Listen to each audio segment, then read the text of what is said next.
Dear Mount Pleasant Ward members, how are you? We have missed you.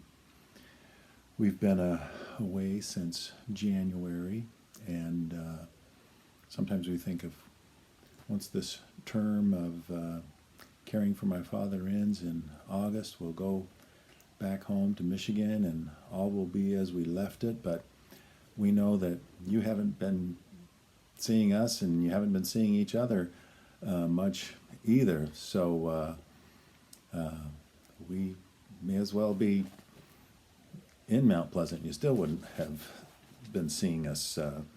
But nevertheless, we can't wait to get back into your presence, and hopefully the virus threat will reduce enough where we can get together, see each other, be at church together, be in each other's homes, and do activities once again like we miss doing with you.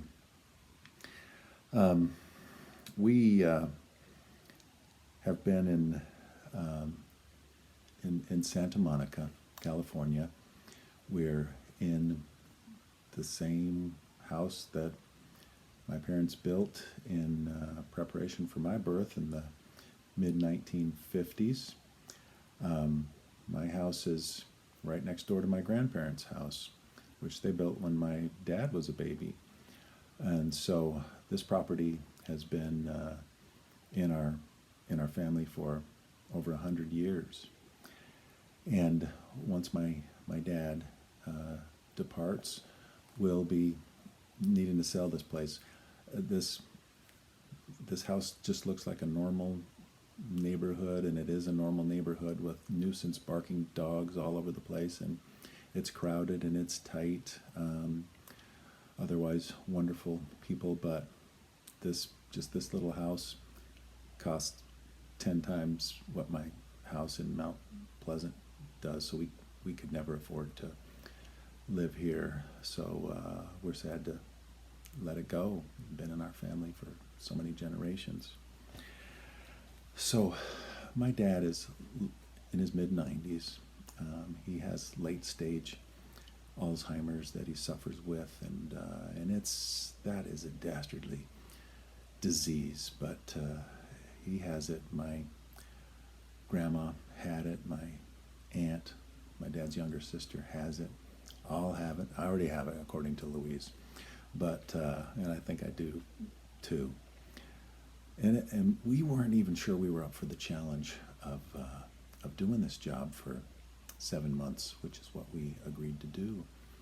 And we volunteered to do it because my sister, who had been caring for my father, needed to make a change.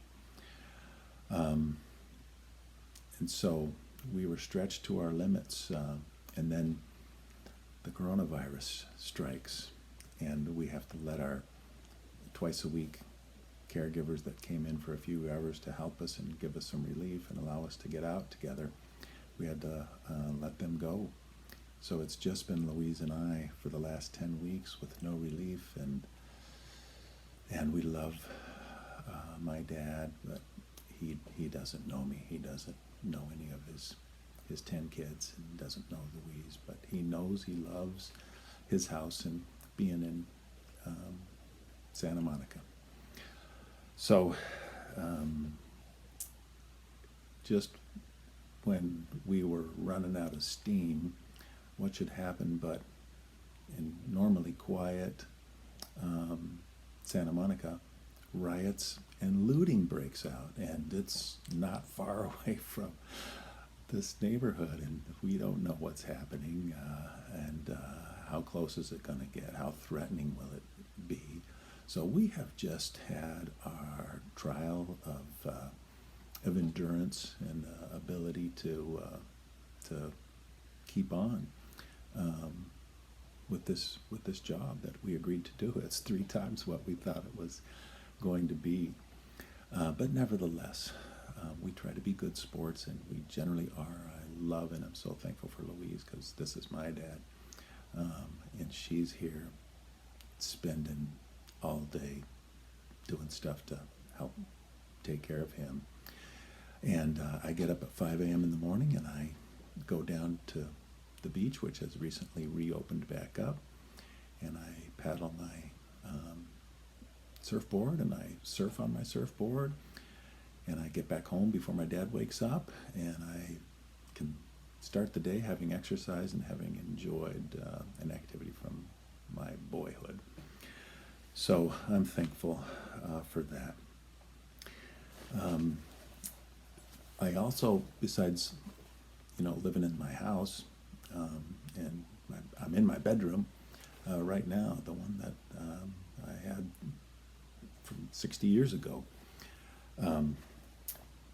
I also get to attend, or did attend, my Santa Monica ward, which, when it was first dedicated in 1922 by Heber J. Grant, was called the Ocean Park branch, and it was the first full, within a year, turned into a ward building in Southern California.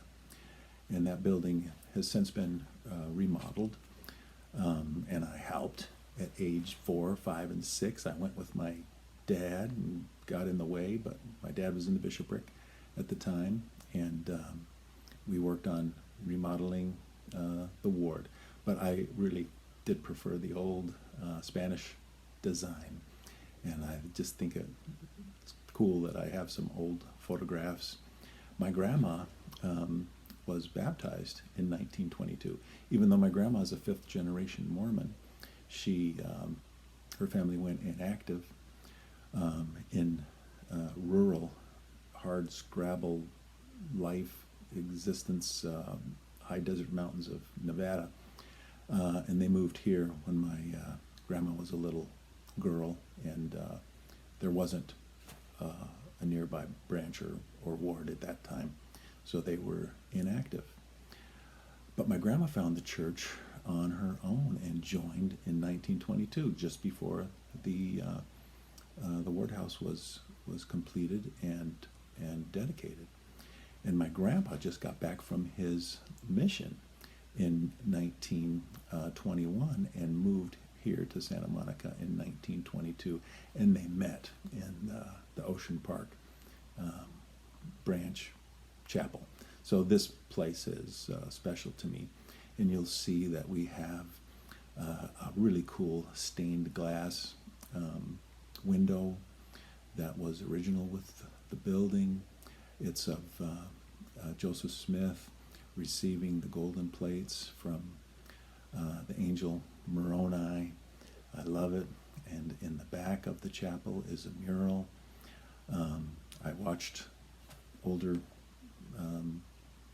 men touch that up who were artists, who were painters, when I was 5 years old. And so that is meaningful to me too. It was actually originally painted in the 1930s on the back wall there. It's of the saints on their pioneer exodus, their trek to the valley, and Brigham Young seeing in vision the Salt Lake Temple being built there in the valley. So I love the ward. Although the ward here won't be meeting until probably the end of August, Louise is a ward organist, and we have access for her to enter the building and record hymns for our virtual Sunday meetings that are held weekly. Both my dad and I just love it.